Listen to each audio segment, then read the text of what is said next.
अरे हाँ भाई हाँ। अभी मजा आएगा ना भिड़ो।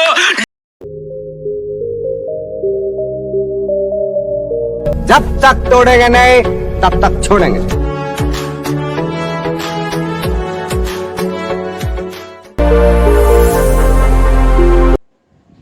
किसी ने क्या खूब कहा है कि इंसान को कभी हार नहीं माननी चाहिए, क्योंकि बाहर से निकली नदी ने आज तक किसी से नहीं पूछा कि समुद्र कितना दूर है। नमस्ते दोस्तों, मेरा नाम है JRP और आपके लिए लेकर आया हूँ एक छोटी सी कहानी।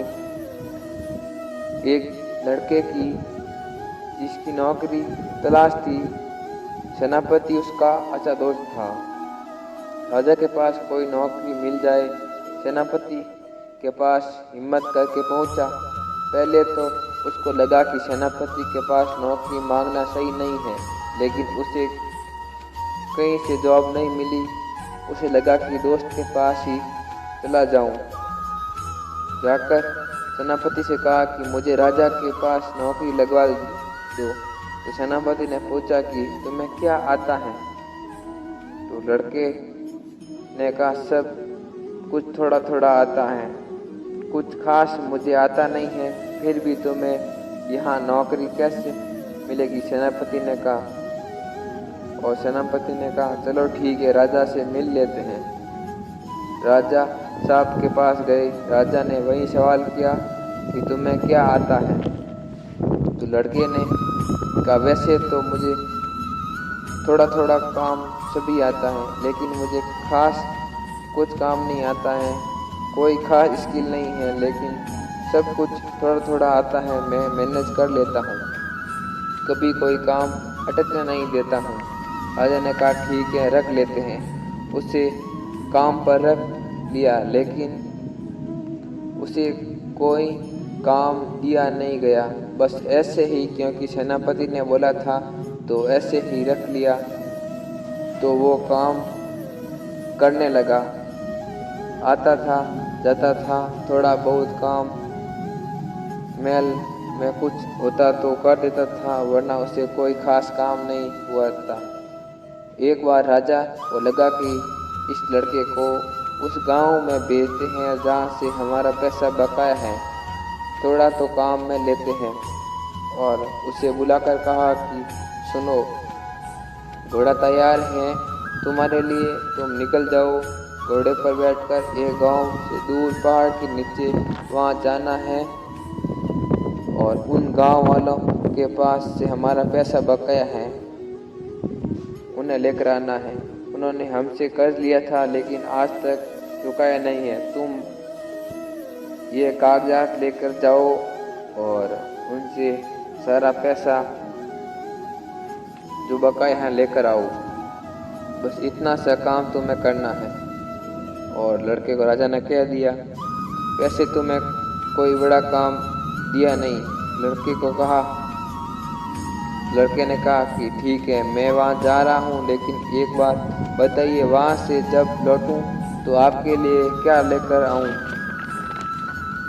तो राजा ने कहा कि तुम मेरे लिए क्या लेकर आओगे? ये राजमहल घूम लो एक बार, तुम्हें जो लगता है, जो चीज या नहीं है वो मेरे लिए लेकर आना। राजा हंसने लगा। लड़के के दिमाग में ये बात फिट हो गई। जो चीज इस राजमहल में नहीं है वो लेकर के आनी है। घोड़े पर सवार होकर निकल गया। पहाड़ से नीचे उतरा तो तलहटी में गांव था और वहां पहुंचकर गांव वालों को एक लाइन में खड़ा किया और कहा कि राजा ने मुझे भेजा है आपसे पैसे लेने के लिए, आप राजा का कर्ज चुका दीजिए। वो कागज लेकर पढ़ने लगा कि इसका इतना बकाया है, उसका इतना बकाया है। जो गांव वालों बेचारे खड़े हुए थे, उनकी आंखें नम थी। उनके पास पैसे नहीं थे, खाने के लिए पैसे नहीं थे, वो कहाँ से पैसे चुकाते? इस साल फसल भी अच्छी नहीं हुई थी, वो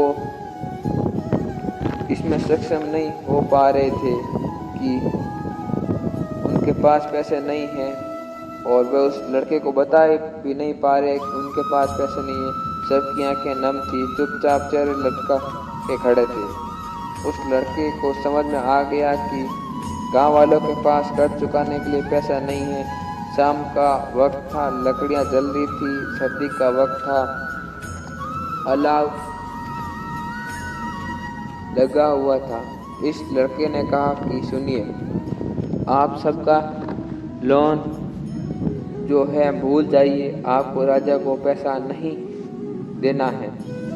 जैसे ही उसने ये बोला, गांव वाले चौंक गए कि क्या बोल दिया, हमारा लोन हमें देना नहीं है, पैसा क्या माफ कर दिया। फिर उनके दिमाग में आया कि यह जो कागज अभी बाकी है, इस कागज को हमारे अंगूठे लगे हुए हैं। राजा यह कागज फिर से किसी और को देकर यहाँ से भेजेगा पैसे लेने के लिए। यह सब उन गांव वालों के दिमाग में चल रहा था। वह लड़का था, उसने कागज उठाया और जाकर के आग में डाल दिया। वो कागज ही चल गया जिस पर गांव वालों के अंगूठे के निशान थे, जिससे कि वे मालूम चलता है कि उन्होंने उधार ली थी। गांव वालों के चेहरे से खुशी से खिल उठे, खुशी से लोग झूमने लगे, नाचने लगे। उन्होंने कहा, क्या बात है, आपने तो वाकई में हमारा लोन माफ़ कर दिया है। राजा साहब को कहना, हमने बहुत सारी दुआएं भेजी हैं, बहुत सारा प्यार भेजा है। ये लड़का वहाँ से रवाना हुआ, राजमहल में पहुँचा और राजा ने कहा कि गांव वालों आपसे लोन नहीं चुका पाएंगे, उनको ये सामर्थ्य नहीं है, उनके पास पैसे नहीं हैं। राजा ने कहा, क्या आप पागल हो गए हो, ऐसी बातें कर रहे हो, पैसा लेकर के नहीं आए।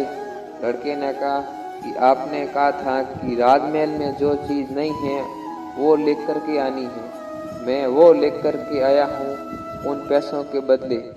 राजा ने पूछा, क्या नहीं है? तो इस लड़के ने कहा कि दुआएं नहीं हैं, प्यार नहीं है, राजमहल में आशीर्वाद नहीं है, बस यही गांव वालों का आशीर्वाद लेकर आया हूँ। राजा समझदार था और कुछ नहीं बोला और चुप रहा।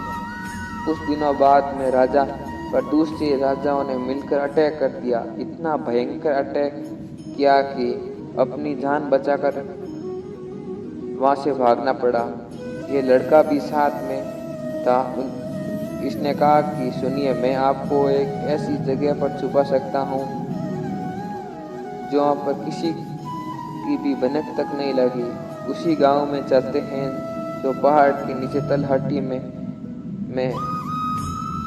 वहाँ गांव वाला आपको बचा लेंगे। गांव में संदेश भेजा गया राजा